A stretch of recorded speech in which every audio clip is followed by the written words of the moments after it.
So I want to do like a mirror world version of my original Xbox assessment. Get it? Mirror world. It's a throwback to Star Trek. In Star Trek, there's like the regular universe and the okay. Anyway, so here's the situation, right?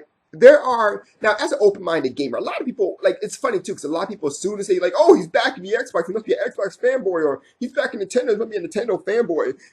It's funny too because I backed the Sony system as well, PlayStation 4. Yet I was not called a Sony fanboy. That's kind of funny. But anyway, I was a gamer then. But at any rate, here's the situation with this. Um, there are some things about the Xbox One that I'm just not feeling. The first thing is Microsoft, because Microsoft seems to be giving these super dodgy answers to everything that we ask. Now, I want you to actually go ahead and take the time out to go ahead and look at some of the interviews that they're doing. If you look at that, a lot of times, like every time they ask them a question, it'd be a closed-ended question to the point of say yes or no. You can say one or the other, but the reality of it is that they'll say something like, well, no, no, no, no, no, no. Stop wasting your time and, more importantly, my time. Yes or no? Can you play used games? Will you have to pay a fee for these used games? Do you have to be always online? There's no reason to be going through these whole convoluted labyrinth of answers that you guys provide. And it makes it even worse. They're answers that really don't really answer the question. You know, and and it's like it's a blessing, that I am not, I don't go as far as doing interviews because I would have got mad. I'd be like, what the fuck is you talking about? Yes or no? Do you have to play on? I'm just saying, but at any rate, here's the situation. And a lot of people are complaining about other things too that to me personally are not even an issue. For example, used game sales fees. That's not really an issue for me. You can buy your games, buy your games new. Stop bitching about how GameStop is the devil and then sitting there supporting GameStop. Stop doing that, and actually go ahead. Because when you buy used games, you're supporting nothing but GameStop, unless you're buying a used game that requires a code, by the way, which is a fee for used games, which is what Sony does. In most of the games, in which, if you guys remember my the video a while back then, when they announced that, I was like, that's a good idea. Good job. I praised Sony for that. I was like, Sony, that is an awesome idea. That's exactly what you should be doing. Because to me, it was a very good idea. And I continue to support Sony for that particular idea. And the idea, by the way, is that when you go ahead and buy a new game, you have a code. And that you got to put that code in to play the multiplayer games. And then at the same time, if you buy it used, you can only play a certain part of that game, but you got to put in the code in order to do that. So I definitely support that. Now, I do understand that. Here's the thing about the used games, though. Microsoft was not clear. Because I know people's like, you can't play used games. No, no, no, no, no, no. That wasn't the case. Microsoft was not 100% clear on what was entitled to the whole used games market thing. They were not clear on that. A lot of people jumped to conclusions with that, and no, Microsoft was 100% convoluted with that particular one. Connect. A lot, it's funny too because this guy named Mewtwo Generic left a list on my page here, and a lot of the stuff really didn't matter to me. Connect, always connect to connect, dude. You connect, and it's just like why are you bitching about Connect? It's like people are bitching about Connect saying, oh well, I'm going to go to the PlayStation 4. Well, you realize PlayStation 4 has this bar on top of it, right? That you have to have connected, otherwise your controllers won't work, right? You realize that the Wii U has to have a bar on top of that, otherwise your handheld controllers won't work, right? The handheld, the motion controls won't work, right? So if those are the cases, why bother bitching about the Connect? It doesn't make any sense. All three systems will have an extra accessory to them, and if they are not connected, they will not work at 100%. I say 100% because Sony and Microsoft are the consoles that won't work at all, and Nintendo's the only console that will work as long as you're using this or a regular controller. I'm just saying. So if you're trying to use that as I hate Microsoft, I'm going to Sony, no. Stop that. What else? The TV thing. The TV thing really got to me because Microsoft was like, well, what are you doing when you first turn on your television? You're watching TV? Well, no, Microsoft. Actually, my Xbox is on when I actually turn on my television. So, or my PlayStation, but mostly on my Wii U, but mostly my Xbox in the front room. So, I mean, it's like it seems that Microsoft is so disconnected from we as a gamer that they've kind of made up their own scenarios to go ahead and try to back whatever they do. Oh, well, and it's another thing too. Is another guy actually made a joke the other day talking about Microsoft. The reason why they called it the Xbox One is because Microsoft took 359 steps back.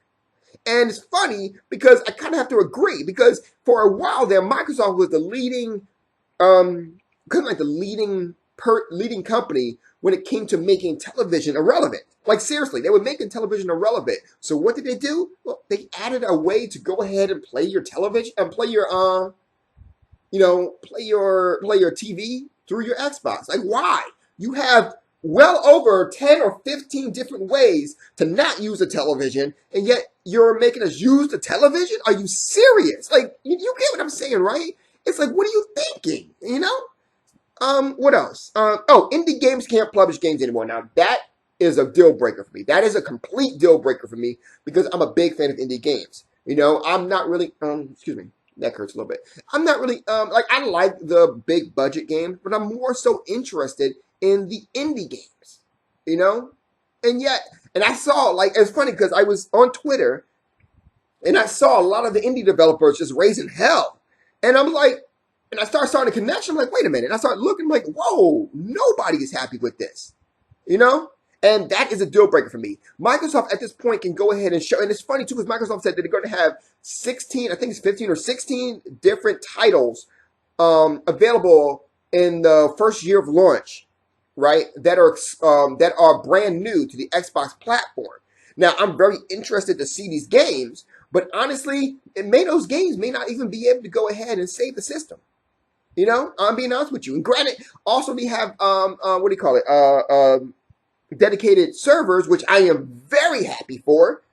Nonetheless, I don't know. I don't know.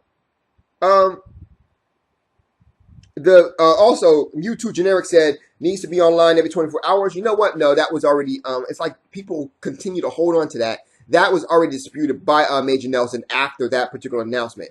There was only one person who supported that particular thing right there, and everyone else in Microsoft said no, that ain't the case.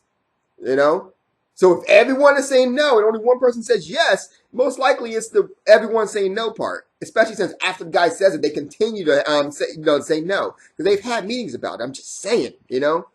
What else? I mean. That's pretty much it for me. I'm not sure if I mentioned used games or not, but I buy my games new. So that doesn't really bother me. You know? And in terms of let my friends borrow my games, which please, I got friends who can actually afford their own games. They're not interested in buying my games or taking my games or borrowing my games. And if they are, they come to my house and play them. And after they come to my house and play them, they go the fuck home. You know? So, I don't know. I don't know really what to say. But that was enough for me to go ahead and definitely second guess my original. Oh, I might purchase the system. And, it's not to say I won't. It's not to say I'm starting to hate on the Xbox. Not far from it. But you can't be an open-minded gamer without going ahead and addressing some of these flaws that are located within the system. At the same time, you can't be an open-minded gamer if all you're doing is focusing on the flaws and not focusing on the good part that they actually did. Actually talked about, such as the fact that everyone was like, oh, Xbox got no games, and now they got over 16 games that will be delivered to you after delivered to you within the first year. At the same time, dedicated servers. I'm just saying those are two great things right there that no one seems to want to really focus on. Sorry. BG actually focused on it, at one point. But, it's in a bad news sandwich, mind you. But, yeah, he's still focused on it. So you got to give him props for that. But all the other haters want to go ahead and dodge those two things. And yet they're there, I'm just saying, think about that. Anyway, I'm going to stop for now. Because I think we're going to go ahead and just kind of hold off on the news right now. We're going to hold off until E3. I think E3 is the best time. Because if Microsoft doesn't really rape us with a whole bunch of good games, then honestly, I can't say too much about it, but I will leave you with this little funny tidbit. I just realized something. You realize at this moment, the one who ain't got no games is PlayStation 4. Now, I'm just saying it's funny. It's funny. Because the reality of it is that a lot of people don't want to focus on and hate on the PlayStation 4. But if you really think about it, they really didn't have anything that was really spectacular or nothing new. Like they had no, it was like, I don't want to say nothing new. That's a wrong choice of words. But like the games, like certain games were, okay, either just demos of engines that may or may not come out, demos of engines of games that may or may not come out. They were talking about games that are already out on one platform and now they're trying to release it on another, like Diablo. Games that are just continuations of already established IPs. And there were a couple of new games, but the new games were like, meh, like Drive Club. You know? It's like, okay, but Forza and Gran Turismo, right now, from what I saw, Forza and Gran Turismo both individually destroy that. So I don't know really what you're talking about, you know? And it's like the stuff that they were talking about that, you know, you can do on Drive Club, Forza it can do already. You know, they was like, well, you can, like, it's like a guild. You can build your own club and a guild. Forza can do that, you know? Gran Turismo can do that. So what are you talking about? You know, and it's like, I don't know. And then there was that one game where you kind of sprinkled down the stuff and whatever. You know, the game was like a whole bunch of parts to make one character. And, you know, it's like, okay, that's physics, you know? And I'm talking about the physics, you know, like, you know, black bonds, physics, you know, that. So, all in all, I mean, I don't know. My thing is, buy a PC.